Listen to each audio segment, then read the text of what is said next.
ঈশপের গল্প পথিক ও কুঠার। দুই পথিক এক পথ দিয়া যাইতেছিল।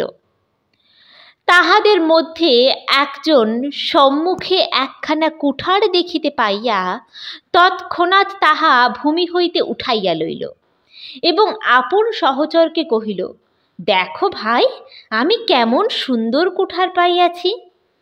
তখন সে কহিল, ও কি ভাই, এ কেমন কথা?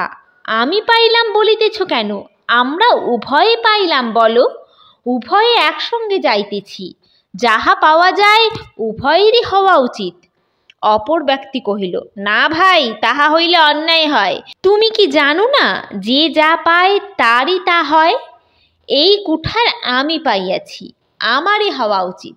আমি তোমাকে ইহার অংশ দিব কেন? সে শুনিয়া নিরস্ত হইল।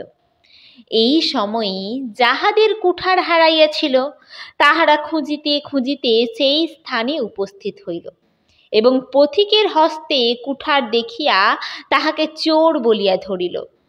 তখন সে সিংহ সহচরকে বলিল, হায়, আমরা মারা পড়িলাম। তাহার সহচর কহিল, কেমন কথা? এখন আমরা মারা পড়িলাম বলো কেন? আমি মারা পড়িলাম বলো। যাহাকে লাভের অংশ দিতে চাও নাই, তাহাকে বিপদের অংশ ভাগে করিতে চাওয়া অন্যায়। নীতি কথা, লাভ করিতে গেলে লোকসানের কথাও ভাবিতে হয়।